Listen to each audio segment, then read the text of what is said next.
ಚಾಮರಾಜನಗರ ಲೋಕಸಭಾ ಕ್ಷೇತ್ರದಲ್ಲಿ ಪಕ್ಷಾಂತರ ಪರ್ವ ಜೋರಾಗಿದೆ. ಸಿಎಂ ಸಿದ್ದರಾಮಯ್ಯ ಅವರ ಆಪರೇಷನ್ ಹಸ್ತ ಅಲ್ಲಿ ಸಕ್ಸಸ್ ಆಗಿರುವಂತದ್ದು. ಕಾಂಗ್ರೆಸ್ ಅನ್ನ ಸೇರಿದ್ದಾರೆ ಧೀರಜ್ ಪ್ರಸಾದ್ ಅವರು. ಶ್ರೀನಿವಾಸ್ ಪ್ರಸಾದ್ ಅವರ ಅಳಿಯ ಕೆಪಿಸಿಸಿ ಅಧ್ಯಕ್ಷ ಡಿಕೆ ಶಿವಕುಮಾರ್ ಸಮ್ಮುಖದಲ್ಲಿ ಧೀರಜ್ ಕಾಂಗ್ರೆಸ್ ಸೇರ್ಪಡೆಯಾಗಿದ್ದಾರೆ. ಶ್ರೀನಿವಾಸ್ ಪ್ರಸಾದ್ ಸಂಸದರು, ಅವರ ಅಳಿಯರು ಧೀರಜ್ ಪ್ರಸಾದ್ ಅವರು ಈಗ ಸೇರ್ಪಡೆಯಾಗಿದ್ದಾರೆ. ಬಿಜೆಪಿ ಯುವ ಮೋರ್ಚಾ ರಾಜ್ಯ ಉಪಾಧ್ಯಕ್ಷರಾಗಿದ್ದರು ಧೀರಜ್ ಪ್ರಸಾದ್. ಇಲ್ಲಿ ಸಿಎಂ ಸಿದ್ದರಾಮಯ್ಯನವರು ಮಾಡಿದಂತಹ ಆಪರೇಷನ್ ಸಕ್ಸಸ್ ಆಗಿರುವಂಥದ್ದು. ಬಿಜೆಪಿಯ ಟಿಕೆಟ್ ನಿರೀಕ್ಷೆಯಲ್ಲಿದ್ದರು, ಬಟ್ ಟಿಕೆಟ್ ಸಿಗಲಿಲ್ಲ.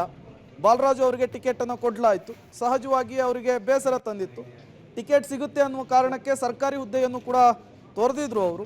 ಅದಾದಮೇಲೆ ಸಾಕಷ್ಟು ಬೆಳವಣಿಗೆಗಳು ಕೂಡ ಆಗಿತ್ತು. ರಾಜಕೀಯ ನಿವೃತ್ತಿಯನ್ನು ಈಗ ಶ್ರೀನಿವಾಸ್ ಪ್ರಸಾದ್ ಅವರು ತೆಗೆದುಕೊಂಡಿರುವಂತಹದ್ದು. ಮೊನ್ನೆ ಅಷ್ಟೇ ಸಿಎಂ ಸಿದ್ದರಾಮಯ್ಯನವರು ದೂರವಾಣಿ ಕರೆ ಮಾಡಿದ್ದು ಶ್ರೀನಿವಾಸ್ ಪ್ರಸಾದ್ ಅವರಿಗೆ. ಜೊತೆಗೆ ಎಚ್ ಸಿ ಮಹದೇವಪ್ಪ ಹೋಗಿ ಭೇಟಿ ಮಾಡಿಕೊಂಡು ಮಾತುಕತೆಯನ್ನು ಆಡಿ ಬಂದಿದ್ರು. ಇದು ಕೇವಲ ವೈಯಕ್ತಿಕ ಭೇಟಿ, ರಾಜಕೀಯ ಭೇಟಿ ಅಲ್ಲ ಅಂತೇಳಿ ಎಚ್ ಸಿ ಮಹದೇವಪ್ಪ ಅವರು ಹೇಳಿದರು. ಎಲ್ಲ ಬೆಳವಣಿಗೆಗಳ ನಡುವೆ ಶ್ರೀನಿವಾಸ್ ಪ್ರಸಾದ್ ಅವರ ಅಳಿಯ ಈಗ ಕಾಂಗ್ರೆಸ್ ಸೇರ್ಪಡೆ ಆಗಿರುವಂತಹದ್ದು ಸಹಜವಾಗಿಯೇ ಇಲ್ಲಿ ಕಾಂಗ್ರೆಸ್ಗೆ ಪ್ಲಸ್ ಆದಂತೆ ಕಾಣಿಸ್ತಾ ಇದೆ. ಯಾಕೆಂದ್ರೆ ಎಚ್ ಸಿ ಮಹದೇವಪ್ಪ ಅವರ ಮಗ ಸುನೀಲ್ ಬೋಸ್ಗೆ ಇಲ್ಲಿ ಟಿಕೆಟ್ ಅನ್ನು ಕೊಟ್ಟಿರುವಂತಹದ್ದು. ಮಗನನ್ನ ಶತಾಯಗತಾಯ ಗೆಲ್ಲಿಸ್ಕೊಳ್ಬೇಕು, ಜೊತೆಗೆ ತಮ್ಮ ಸ್ವಂತ ಜಿಲ್ಲೆ ಆಗಿರುವಂತಹ ಮೈಸೂರು, ಚಾಮರಾಜನಗರ ಎರಡನ್ನೂ ಕೂಡ ಗೆಲ್ಲಿಸ್ಕೊಳ್ಬೇಕು ಅಂತೇಳಿ ಸಿಎಂ ಸಿದ್ದರಾಮಯ್ಯನವರು ನಿರ್ಧಾರ ಮಾಡಿಬಿಟ್ಟಿದ್ದಾರೆ.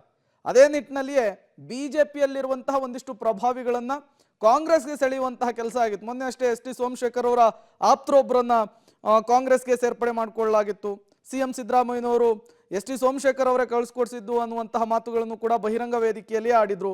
ಈಗ ಧೀರಜ್ ಪ್ರಸಾದ್ ಅವರು ಕಾಂಗ್ರೆಸ್ ಸೇರ್ಪಡೆ ಆಗಿರುವಂತಹದ್ದು. ಕೆಪಿಸಿಸಿ ಅಧ್ಯಕ್ಷ ಡಿಕೆ ಶಿವಕುಮಾರ್ ಸಮ್ಮುಖದಲ್ಲಿ ಅವರು ಕಾಂಗ್ರೆಸ್ ಸೇರ್ಪಡೆಯಾಗಿದ್ದಾರೆ. ಸಹಜವಾಗಿಯೇ ಚುನಾವಣೆಯ ಸನಿಹದಲ್ಲಿ ಒಂದಿಷ್ಟು ಮಿಂಚಿನ ಬೆಳವಣಿಗೆಗಳು ಮೈಸೂರು ಮತ್ತು ಚಾಮರಾಜನಗರ ಲೋಕಸಭಾ ಕ್ಷೇತ್ರದಲ್ಲಿ ಆಗ್ತಾ ಇದೆ.